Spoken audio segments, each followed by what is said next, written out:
अगर उसी महात्मा गांधी के बारे में आपको यह पता चले कि वो महात्मा गांधी अपने ही पोती के साथ रात्रि में प्रत्येक रात नंगे होकर सोते थे, उसका आलिंगन करते थे, मतलब उसको अपने बाहों में भरते थे कि अब वो किसी के साथ शारीरिक संबंध नहीं बनाएंगे, वो अपने मन की जो वासना है उसको त्यागेंगे, वो अपने आप को आग में धकेल के ये देखना चाहते थे कि क्या मैं जल पा रहा हूं या नहीं। वो अपने आप को जांचने के लिए अपने आप को नंगी लड़कियों के बीच में रख दिए और ये जांचने लगे कि मेरे अंदर वासना जगती है या नहीं, मैं अपने ब्रह्मचर्य को बचा पाता हूं या नहीं। अगर ऐसा प्रयोग हो सकता है तो सभी लोग कहेंगे कि चलो भाई ऐसा प्रयोग मुझसे भी करवा लो। इस प्रयोग में होता यह था कि लड़कियों को गांधी के साथ नंगे सोना होता था, जिसमें गांधी भी नंगे होते थे, लड़कियां भी नंगी होती थी। लड़कियां तो बहुत सारी आई और गई, लेकिन गांधी को जो सबसे ज्यादा जची वो लड़की थी उनके अपने भतीजे की बेटी, मतलब महात्मा गांधी की पोती। चलो मान लेते हैं कि गांधी जी के शरीर में इतनी शक्ति रही होगी कि वो ब्रह्मचर्य को तोड़ सकें। अगर एक जवान लड़का एक जवान लड़की के साथ एक ही बिस्तर पर रात में सोए तो आप फिर क्या सोचेंगे उसके बारे में? क्या उसका रिश्ता पवित्र है? चलो मान लेते हैं कि रिश्ता पवित्र ही है।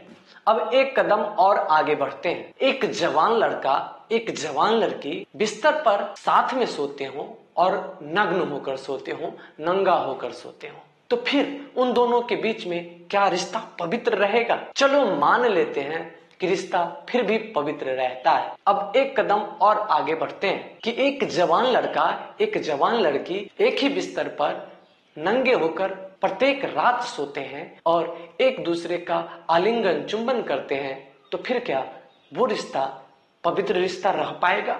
आप ही बताइए दोस्तों कि कितना संभव है कि इन दोनों के बीच का जो रिश्ता होगा पवित्र रहेगा, इन दोनों के बीच में कुछ और नहीं होगा। चलिए अब कहानी को थोड़ा सा और ट्विस्ट करते हैं कि एक 70-75 साल का एक वृद्ध व्यक्ति 19-20 साल के एक लड़की के साथ प्रत्येक दिन रात में नग्न होकर सोता हो, उसके साथ नग्न होकर स्नान करता हो, तो फिर कितनी संभावना है कि इन दोनों के बीच में रिश्ता पवित्र रहा हो, इन दोनों के बीच में कुछ नहीं हुआ हो। आपको लग रहा होगा कि मैं जो कहानी आपको कहने जा रहा हूं ये कहानी कोई काल्पनिक होगी। नहीं दोस्तों, ये कहानी काल्पनिक नहीं है, ये कहानी वास्तविक है, घटी है, अपने भारत में घटी है और वो उस आदमी के साथ घटी है जिसे हम महात्मा गांधी कहते हैं। जिस महात्मा गांधी को हम पूरे भारतवासी प्यार से बापू कहते हैं, जिस महात्मा गांधी का जो तस्वीर है हमारे यहाँ जितने भी कागज के पैसे होते हैं, रुपए होते हैं,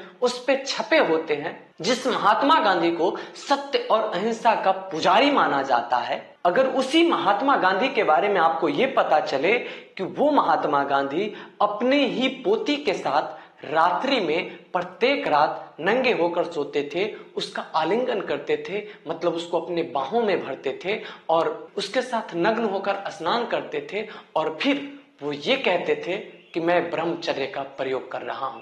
ये बात सुन के आपको कैसा लगेगा? दोस्तों, अगर आप मेरे चैनल पर नए हैं तो प्लीज मेरे चैनल को सब्सक्राइब कर लें। वीडियो जब अच्छी लगे शेयर करें, लाइक करें। कहानी शुरू करते हैं। महात्मा गांधी की शादी कस्तूरबा गांधी से बहुत ही कम उम्र में ही कर दी जाती है। शादी के बाद गांधी चले जाते हैं विदेश पढ़ाई करने, वकालत करने। वहां पर जाकर वो बहुत नाम कमाते हैं, इतना नाम कमाते हैं कि जब वो विदेश में ही होते हैं तो भारत में ही उनके नाम का डंका बज चुका होता है। जब वो भारत आते हैं तो यहाँ पर उनके नाम की तूती बोलती है। यहाँ आने के बाद वो फिर राजनीति में सक्रिय हो जाते हैं। राजनीति में सक्रिय होते हैं, उसके कुछ वर्षों के बाद वो ब्रह्मचर्य ग्रहण कर लेते हैं। ब्रह्मचर्य ग्रहण करने का मतलब ये है कि अब वो किसी के साथ शारीरिक संबंध नहीं बनाएंगे, वो अपने मन की जो वासना है उसको त्यागेंगे। यहां तक तो ठीक था कि उन्होंने ब्रह्मचर्य का नियम ग्रहण किया, ब्रह्मचर्य का संकल्प लिया, लेकिन पता नहीं फिर महात्मा गांधी को क्या सूझा। अब महात्मा गांधी ब्रह्मचर्य का प्रयोग करना शुरू किए। असल में ब्रह्मचर्य का प्रयोग महात्मा गांधी के शब्दों में क्या है कि वो अपने आप को विकट परिस्थिति में रहकर अपने आप को परखने की कोशिश करते थे कि क्या इस परिस्थिति में भी मेरा ब्रह्मचर्य बच पा रहा है या नहीं। एक तरीके से कहने का मतलब यह है, वो अपने आप को आग में धकेल के ये देखना चाहते थे कि क्या मैं जल पा रहा हूं या नहीं। वो अपने आप को जांचने के लिए अपने आप को नंगी लड़कियों के बीच में रख दिए और ये जांचने लगे कि मेरे अंदर वासना जगती है या नहीं, मैं अपने ब्रह्मचर्य को बचा पाता हूं या नहीं।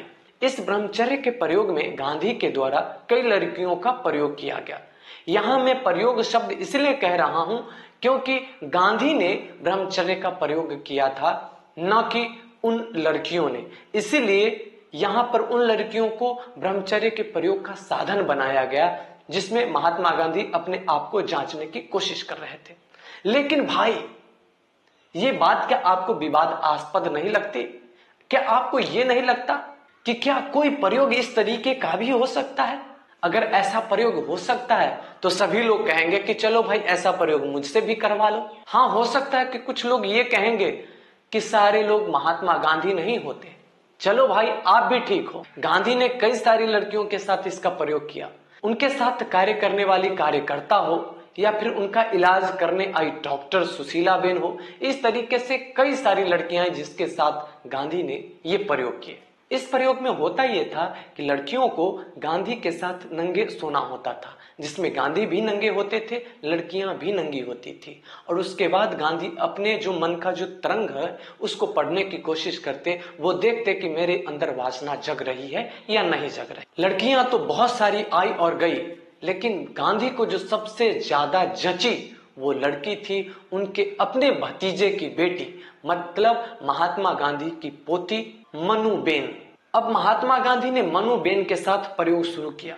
जिस समय मनुबेन के साथ प्रयोग शुरू किया, ऐसा नहीं था कि मनुबेन को इसके बारे में पता नहीं थी, क्योंकि जब वो गांधी के नजदीक आई थी तो उसे पता चल गया था कि गांधी इस तरीके का प्रयोग कर रहे हैं। फिर धीरे धीरे मनुबेन और गांधी के बीच इतने गहरे संबंध हुए कि फिर उसी तरीके का प्रयोग गांधी ने मनुबेन के साथ शुरू किया। रात में नंगे सोना, एक दूसरे का आलिंगन करना, साथ में नहाना, वो भी नग्न अवस्था में, इस तरीके की क्रियाएं होती थी और अपने आप को आंकने की कोशिश करते थे। दोस्तों, आप ये जरूर बताइएगा कि क्या इस तरीके से भी ब्रह्मचर्य को आंका जा सकता है क्या? अगर आंका जा सकता है तो बहुत अच्छी बात है, फिर तो कोई भी कोशिश करेगा आंकने की। फिर धीरे धीरे लोगों को जब ये बात पता चली, अन्य लड़कियों के साथ था तब तक तो ठीक था, लेकिन जब गांधी के बेटे को यह पता चली कि अपने पोती के साथ ही गांधी का इस तरीके का कार्य चल रहा है, तो गांधी जी के बेटे ने ही इस पर आपत्ति जताई। जब गांधी जी के बेटे ने आपत्ति जताई तो गांधी जी के तरफ से सफाई दिया गया कि मैं अपने आप को एक यज्ञ में सौंप रहा हूं, मैं निर्दोष हूं, मेरे अंदर वासना नहीं है, मैं ब्रह्मचर्य का पालन का प्रयोग कर रहा हूं, मैं यज्ञ कर रहा हूं और इस यज्ञ में वो लड़की मेरा सहयोग दे रही है। मित्रों, आप लोग भी समझ सकते हैं कि कौन सा यज्ञ हो रहा होगा। उस यज्ञ में किस चीज की आहुति गांधी जी डालते रहे होंगे। अगर आप कुछ समझते होंगे तो प्लीज आप कमेंट करके हमें जरूर बताइएगा। हमारे बहुत सारे समझदार दर्शक होंगे जो मैं कहना चाह रहा हूं उस चीज को समझ गए होंगे। गांधी के इस प्रयोग पर कई सारे सवाल उठते हैं कि क्या उस उम्र में जिस समय गांधी प्रयोग कर रहे थे अपनी पोती के साथ, उनकी उम्र 75 से ऊपर थी लगभग, तो क्या इस उम्र में प्रयोग की आवश्यकता थी? क्या उस उम्र में शरीर में इतनी शक्ति होती है कि वो ब्रह्मचर्य को तोड़ सके?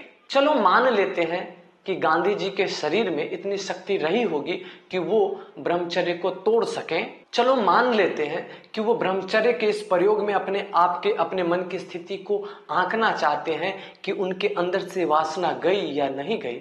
तो क्या मित्रों, प्रत्येक दिन जांचना जरूरी था? प्रत्येक दिन साथ सोकर अपने आप को जांचना जरूरी था? एक दिन जांच लिया तो नहीं हुआ क्या? क्या रोज जांचना जरूरी था कि आज टूटता है या नहीं, कल टूटता है या नहीं, देखते हैं आज टूटता है या नहीं, नहीं नहीं आज फिर देखते हैं टूटता है या नहीं, नहीं कल नहीं टूटा, आज फिर देखते हैं कहीं टूट जाए। ऐसा प्रत्येक दिन करना जरूरी था क्या?